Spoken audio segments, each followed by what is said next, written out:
বন্ধুরা, ফেসবুকে pay out করার সময় যদি আপনি ভুল করে ফেলেন তাহলে সেই পে আউট থেকে ফেসবুকের ইনকাম আপনি হাতে কখনোই পাবেন না। অর্থাৎ ফেসবুকে পে আউট করার সময় যদি আপনার নামে ভুল হয়ে থাকে, বার্থ ডেটে ভুল হয়ে থাকে এবং কি বিজনেস টাইপে ভুল করে ফেলেন, সেগুলো আপনি সংশোধন করতে পারবেন না। অর্থাৎ যখন আপনি সেগুলো আপডেট করতে যাবেন দেখবেন সেগুলো হাইড করা আছে। তো বন্ধুরা, এই সমস্যায় পড়লে অবশ্যই আপনাকে একটি নতুন পে আউট করতে হবে, কারণ অটোভাবে কখনোই আপনি এগুলো সংশোধন করতে পারবেন না। তো নতুন একটি পে আউট করার পরে সেই পে আউটটা আপনাকে আগের পে আউট থেকে সেই পে আউট আপনার ট্রান্সফার করতে হবে। তো বন্ধুরা, আজকের ভিডিওতে আমি আপনাদেরকে দেখাবো কিভাবে আপনি পে আউট ট্রান্সফার করবেন। অর্থাৎ আপনি নতুন একটা পে আউট করার পরে আপনি সেই আগের পে আউটের আর্নিং সোর্সগুলো কীভাবে নতুন পে আউটে ট্রান্সফার করবেন। তো বন্ধুরা, বুঝতেই পারছেন আজকে ভিডিওটা কতটা গুরুত্বপূর্ণ, কারণ যারা পে আউট সমস্যায় ভোগেন তারা এই ভিডিওটা তাদের জন্য অনেক গুরুত্বপূর্ণ। তো বন্ধুরা, ফেসবুকের পে আউট ট্রান্সফার করতে হলে আপনাকে অবশ্যই ফেসবুকের মেটা একটা ট্রান্সফার ফর্ম আপনাকে পূরণ করতে হবে। সেই ফর্মটা পূরণ করার পর ফেসবুক কাছে আপনাকে আবেদন করতে হবে। তো অনেকেই আছেন এই ফর্মটা পূরণ করতে পারেন না। তো আজকে আমি আপনাদেরকে দেখিয়ে দেব কিভাবে আপনি সেই ফর্মটা পূরণ করবেন।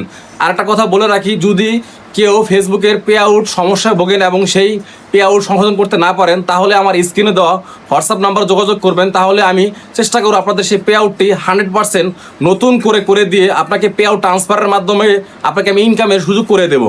তো বন্ধুরা, আমরা এখন মোবাইল স্ক্রিন শেয়ারের মাধ্যমে আপনাদেরকে আমি দেখাবো সেই পে আউটের ট্রান্সফার ফর্মটি আপনি কিভাবে পূরণ করবেন।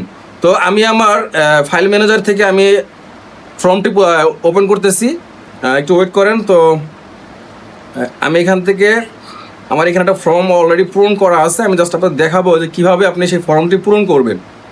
তো এই যে আমি এখানে একটা ফর্ম ওপেন করতেছি, দেখতেছেন একটা ফর্ম ওপেন করছি।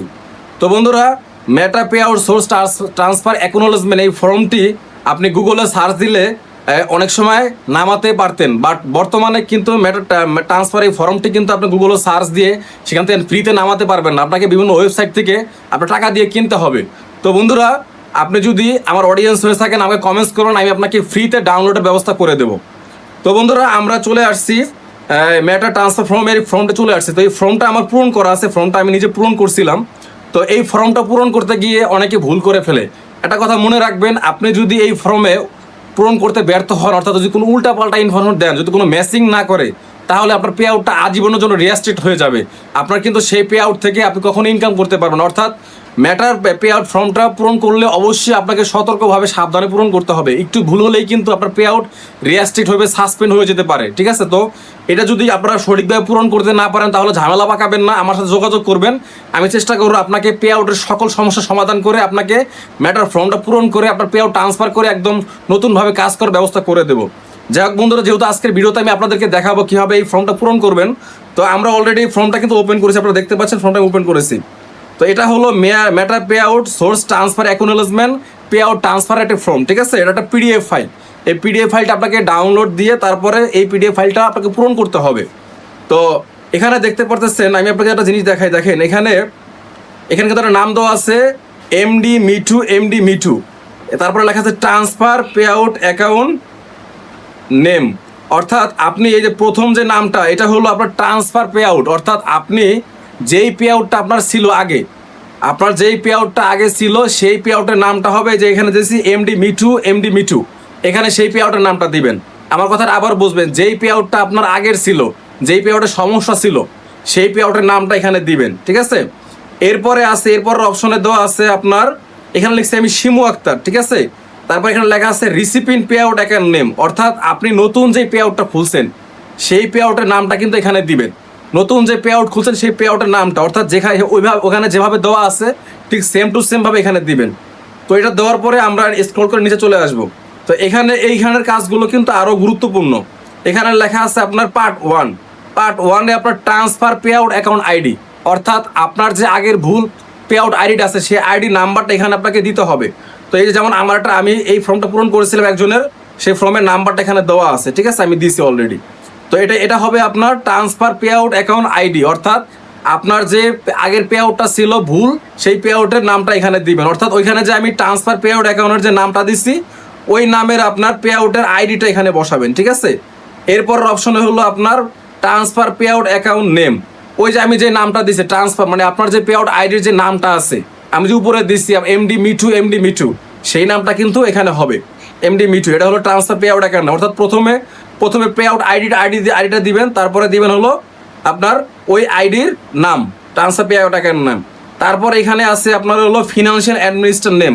এখানে অনেকে ভুল করে, এটা হবে আপনার অ্যাডমিন নেম। অর্থাৎ আপনার যে আইডির আওতায় পেজ থাকতে পারে বা আইডি হতে পারে, সে আপনার পে আউটের যে অ্যাডমিন আছে সেই নামটা কিন্তু এখানে দিতে হবে। তো আমার এই পে আউটের অ্যাডমিনের নাম ছিল শিমু আক্তার, আমি শিমু আক্তার দিয়ে দিছি, ঠিক আছে। তো এরপরে আপনার আসি ডেট। তো অনেকে ডেটের ক্ষেত্রে চিন্তা করে যান যে আসলে কোন ডেটটা দেবো। আর এখানে কিন্তু অবশ্যই প্রথমে আপনাকে মাস দিতে হবে, তারপর আপনাকে তারিখ দিতে হবে, তারপর আপনাকে ইয়ার দিতে হবে, বছর দিতে হবে। তো এই ডেটটা নিয়ে অনেকে চিন্তা করেন যে আমি কোন ডেটটা দেবো। অর্থাৎ আপনি যেদিন আবেদন করবেন ফেসবুকের কাছে সেই ডেটটা এখানে দিতে হবে। তো এটা দেওয়ার পরে আমরা স্ক্রল করে পার্ট 2-তে চলে আসলাম। এখানে হলো রিসিপিন, অর্থাৎ আপনি ট্রান্সফার পে আউটটা আপনার যেখানে রিসিপিন করবেন, অর্থাৎ যেই পে আউটটার থেকে আপনি নতুন পে আউটটা রিসিপিন করেন, অর্থাৎ নতুন পে আউট যে আপনি খুলছেন সেই পে আউটের নামটা দিবেন রিসিপিন পে আউট অ্যাকাউন্ট আইডি, সেই রিসিপিন পে আউট আইডিটা এখানে দিবেন। অর্থাৎ আপনার নতুন পে আউটের আইডি নাম্বারটা এখানে দিবেন। তারপর এখানে আছে রিসিপিন পে আউট অ্যাকাউন্ট নেম। এখানে হলো আপনার যে পে আউট আপনি রিসিভ করবেন ওই পে আউটের যে নামটা, অর্থাৎ আমরা যে প্রথমে ফর্মটা ফিল আপ করছি transfer pay out name, recipient pay out name, তো রিসিপিন পে আউটের নেমটা এখানে দিবেন। আপনার রিসিপিন পে আউটের নামটা যা ঠিক হুবহুব তাই দিবেন। এরপরে হলো ফিনান্সিয়াল অ্যাডমিনিস্ট্রেটর, অর্থাৎ ওই সেম নামটা এখানে হবে শিমু আক্তার। অর্থাৎ যে কোনো পেজ হোক আইডি হোক অ্যাডমিন একটাই থাকে, ঠিক আছে। তো ওই অ্যাডমিন আইডির আপনার নামটা এখানে দিয়ে দিবেন, আপনার পে আউটের অ্যাডমিন নেমটা এখানে দিয়ে দিবেন। এখানে পে আউটের অ্যাডমিন নেমটা হলো শিমু আক্তার, তো শিমু আক্তার আমরা দিয়ে দিয়েছি। আর ডেটের বিষয়টা সেম টু সেম, ওই একই ডেট আপনারা এখানে দিবেন, যেদিন আপনারা আবেদন করবেন সেই ডেটটাই এখানে দিয়ে দিবেন। এরপরে আমরা চলে যাব আপনার হলো পার্ট 3। এই যে এখানে দেওয়া আছে transfer pay out account ID, অর্থাৎ আমরা যে পূর্বে যে ট্রান্সফার পে আউট অ্যাকাউন্ট আইডিটা দিয়েছি সেটা কিন্তু এখানে বসিয়ে দিবেন। তাই আমি এটা কিন্তু বসিয়ে দিয়েছি, ঠিক আছে। এরপরের পার্টটা হলো রিসিপিন, ওই রিসিপিন পে আউট আইডির নাম্বারটা এখানে বসিয়ে দিবেন, ঠিক আছে। তারপরে আপনার এই যে আপনার pay out source name, page application name, এখানে আপনার যদি পেজ হয় তাহলে পেজের নাম দিবেন, আপনার যদি আইডি হয় তাহলে আইডির নাম দিবেন। এরপর হলো source ID, pay out source ID, অর্থাৎ আপনার পেজের একটা সোর্স আইডি আছে। আপনি যখন আর্নিং সোর্সে যাবেন, আপনি যখন ডেস্কটপ মুড দিয়ে আর্নিং সোর্সে যাবেন তখন দেখতে পারবেন এই আর্নিং সোর্সের নিচে একটা পেজ আইডি আছে, একটা আইডি আছে, সেই আইডি নাম্বারটা এখানে বসে। অর্থাৎ আপনি যেই পে আউট থেকে ট্রান্সফার করবেন, সেই ট্রান্সফার পে আউটের আইডির নামটা এখানে দিবেন। কথাটা মনে রাখবেন, একটু মনে করে রাখবেন। আপনার যে পেজ হলে পেজ আইডি আর প্রোফাইল হলে প্রোফাইল আইডি। প্রোফাইলের ক্ষেত্রে আপনারা করবেন কি, আপনাদের কম্পিউটার দিয়ে আপনি আপনার ট্রান্সফার পে আউটের আর্নিং সোর্সে যাবেন, যাওয়ার পরে দেখবেন সেখানে একটা আইডি আছে, পেজ আইডি আছে, সেই পেজ আইডিটা এখানে হবে, ঠিক আছে। তারপরে হলো আপনার প্রোডাক্ট টাইপ, অর্থাৎ আপনি কোন সেট আপগুলো আপনি ট্রান্সফার করবেন, মানে স্টার হতে পারে, পারফরমেন্স হতে পারে। আপনার পারফরমেন্স বেস পে আউট মানে হলো কন্টেন্ট মডারেশন, ঠিক আছে। আর যদি আপনার স্টার সেট আপ হয় তাহলে ফেসবুক স্টার্স ওয়েব হবে। আপনার এখানে যদি একের অধিক আর্নিং সোর্স হয় তাহলে আপনি করবেন কি, আপনার আপনার যে পেজ আছে পেজের নামটা আপনাকে এখানে বারবার উল্লেখ করতে হবে। যদি আপনি মনে করেন যে আমি এখানে মনে করেন যে পারফরমেন্স বেস পে আউট, আমি শুধু একটা সেট আপ ট্রান্সফার করবো, এই জন্য আমি শুধু দিচ্ছি পারফরমেন্স বেস পে আউট, অর্থাৎ কন্টেন্ট চেঞ্জ করবো। যদি আপনার স্টার সেট আপও যদি আপনাকে ট্রান্সফার করতে হয় তাহলে আপনাকে এখানে আবার সেম টু সেম ওই আপনার আপনার পেজের নামটা এখানে দিয়ে ওই আপনার পেজ আইডির সোর্স আইডিটা দিবেন। আপনি দেওয়ার পরে এখানে লিখবেন পারফরমেন্স বেস পে আউট। কথাটা বুঝতে পারছেন? তো এইভাবে আপনি এই ফর্মটা পূরণ করবেন। কথাটা আরেকবার বলে দিচ্ছি, এই ফর্মটা কিন্তু খুবই সেন্সিটিভ। এখানে যদি আপনি একটু ভুল করেন তাহলে আপনার পে আউটটি বাদ হয়ে যেতে পারে। সো যদি আপনারা না পারেন, ঝামেলা পাকাবেন না, আমার সাথে যোগাযোগ করবেন, আমি সমাধান করে দেব। তো বন্ধুরা, এটা হলো পে আউটের ফর্মটা পূরণ করলাম আমরা। এভাবে পূরণ করার পরে আমাদেরকে ফেসবুকের কাছে ট্রান্সফারের জন্য এটা একটা পিডিএফ ফাইল পাঠাতে হবে। এখন হলো মেইন কথা, এই ফর্মটা পূরণ করার পর এখানে একটা সিগনেচার দিতে হয়, ঠিক আছে। এই সাইনটা নিয়েই হলো সবচেয়ে বড় সমস্যা, কারণ আপনি ধরেন এগুলো সব পূরণ করলেন, আর সাইন কীভাবে দিবেন? এখানে দেখেন আমি একটা সাইন দিছি, দেখেন এখানে একটা সাইন দিছি, সীমাক্ত সাইনটা দিছি। তো ফেসবুকের নিয়ম অনুযায়ী আপনি এই সাইনটা দুইভাবে দিতে পারবেন, একটা হলো অ্যাডোব সাইন, একটা হলো ডোকো সাইন, ঠিক আছে।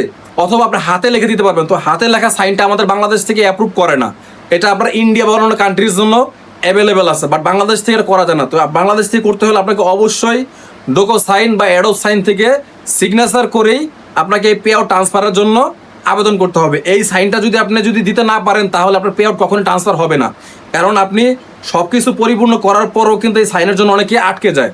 তো ডোকো সাইনে কীভাবে সাইন দিতে হয় এটা নিয়ে যদি আপনার নতুন কোনো ভিডিও চান সেটা আমি করব, আপনার কমেন্টে বলে যাবেন যে ডোকো সাইনে কীভাবে আমরা সাইন করব। তো বন্ধুরা বুঝতেই পারলেন মোটামুটি ফেসবুকের পে আউট সঠিক নিয়মে এবং সঠিক উপায়ে কীভাবে আপনি ফেসবুকের পে আউট ট্রান্সফার ফর্মটা পূরণ করবেন। তো বন্ধুরা এটা কিন্তু অবশ্যই আপনাকে পিডিএফ আকারে কিন্তু ফেসবুকের কাছে আবেদন করতে হবে। তো মোটামুটি আপনারা বুঝতে পারলেন কীভাবে ফেসবুকের পে আউট আর্নিং সোর্সগুলো ট্রান্সফার করতে হয়। তো বন্ধুরা আজকের মধ্যে এতটুকুই। আপনাদের যদি কোনো কিছু জানার থাকে অবশ্যই কমেন্টে বলবেন। সবাই